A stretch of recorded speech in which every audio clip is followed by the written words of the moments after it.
Assalamualaikum warahmatullahi wabarakatuh. Selamat pagi anak-anak. Hari ini kita bertemu kembali dalam pembelajaran dari kita PDPLK. Apa kabarnya kalian? Semoga kalian dalam kondisi sehat, tidak kurang satu apapun.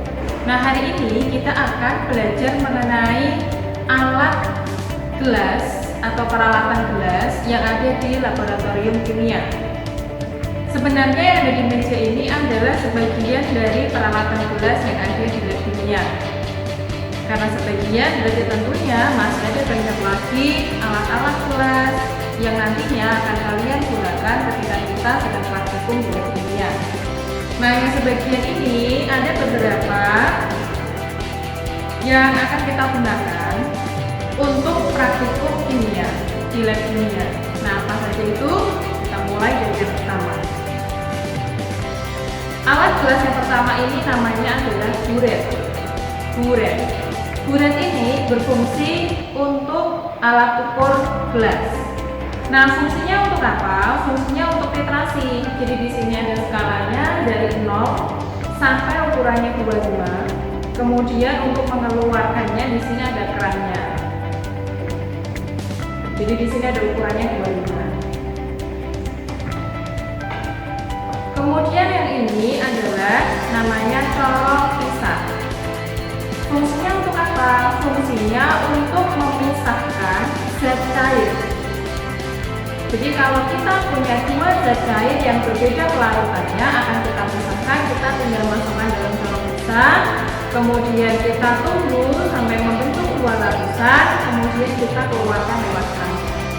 Jadi kalau misal kita punya air dengan minyak, maka kita tunggu memisah menjadi dua lapisan, kemudian di bawahnya kita beri penampung, kita keluarkan lewat keran, maka air akan keluar pada garis tanda batas pemisahan, kita tutup kerannya. Jadi kita mendapatkan air di bawah, minyak di atas. Ini namanya corong pisah.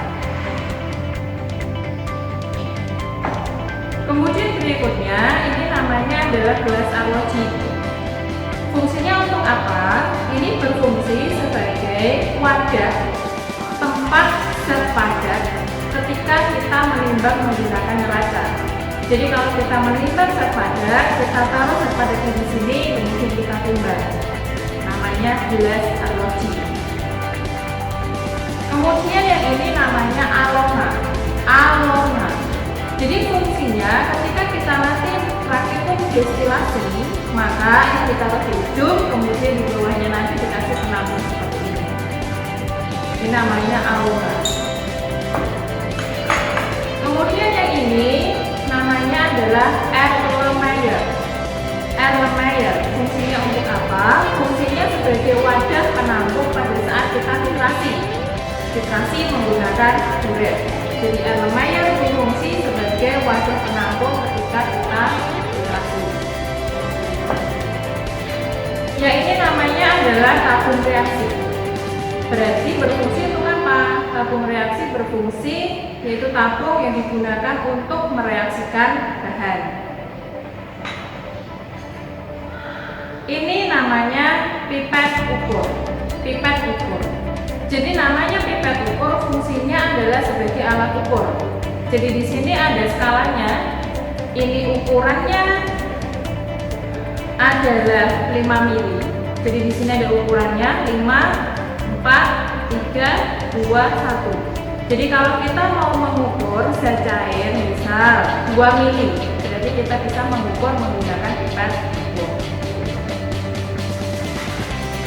Berikutnya yang ini. Yang ini namanya adalah pipet volume. Bisa juga disebut dengan pipet gondok karena tengahnya itu gondoknya.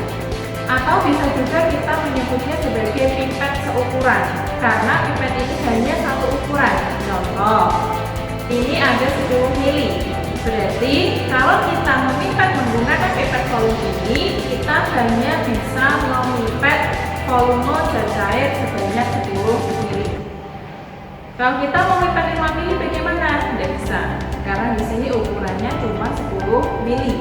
Jadi pipet volume ini berfungsi untuk apa? Dia berfungsi sebagai alat ukur gelas. Yang ini namanya adalah piknometer. Piknometer. Fungsinya adalah piknometer ini digunakan untuk mengukur massa jenis zat cair. Berfungsi untuk mengukur massa jenis zat cair. Namanya piknometer. Kemudian yang ini namanya adalah cawan Petri. Cawan Petri.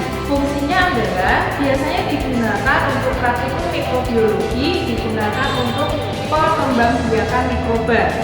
Jadi ini ada dua, jadi yang satu contohnya digunakan untuk pengembangbiakan mikroba. Kalau yang ini apa namanya? Tuh, corong. Ini namanya adalah corong, terbuat dari gelas. Biasanya ini berfungsi bisa digunakan sebagai alat bantu untuk menuang, atau bisa juga berfungsi sebagai tempat meletakkan kertas saring. Jadi kalau kita mau menyaring, kertas saringnya ditaruh di sini. Yang ini namanya adalah labu jedar. Labu jedar. Jadi berfungsi untuk ketika kita praktikum analisa protein dengan menggunakan metode jedar, maka kita menggunakan labu ini, namanya labu jedar.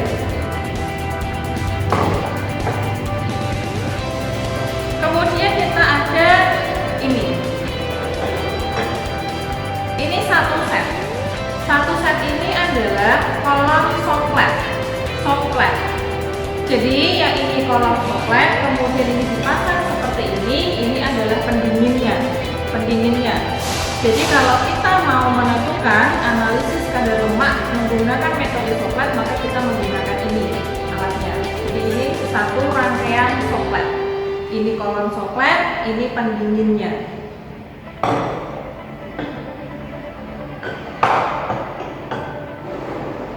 Kemudian kita ada ini namanya labu alas bulat. Labu alas bulat. Jadi fungsinya untuk apa? Kalau kita mau praktikum soklet yang tadi, dia dipasang kolom soklet. Ini namanya labu alas bulat. Atau bisa juga ini berfungsi untuk mendidihkan sampel.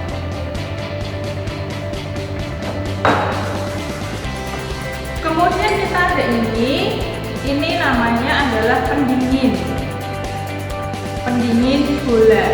Nah, karena di dalamnya ada bentuknya seperti bola, fungsinya untuk mendinginkan. Kalau kita destilasi atau biasanya reflux, kita menggunakan ini. Jadi ketika kita memanaskan sampel, kemudian di situ uapnya masuk pendingin, maka uap yang panas tadi dia akan kembali menjadi cair lagi. Ini namanya pendingin bola.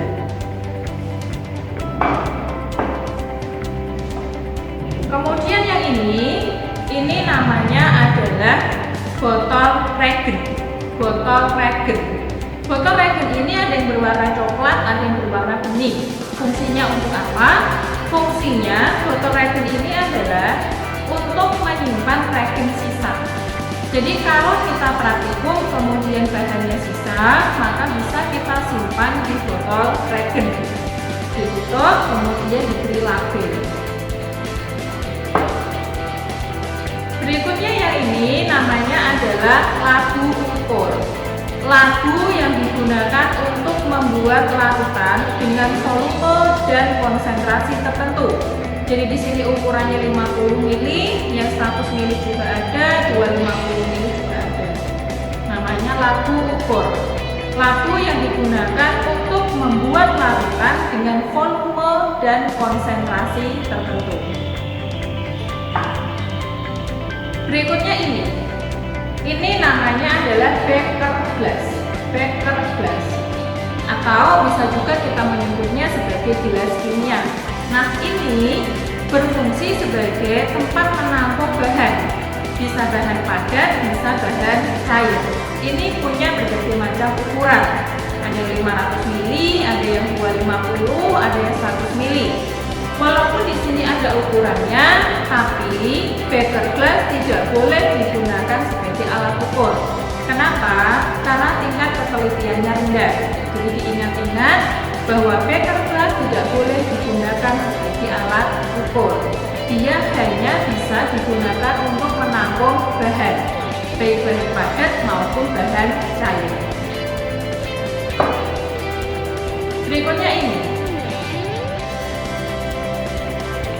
ini namanya adalah termometer. Termometer berarti berfungsi untuk mengukur suhu. Ini kalau yang bawahnya merah, dia adalah termometer alkohol. Kalau yang bawahnya perak, biasanya dia termometer raksa. Nah, di sini kita bisa mengukur suhu. Di sini sampai suhunya 150 derajat Celcius.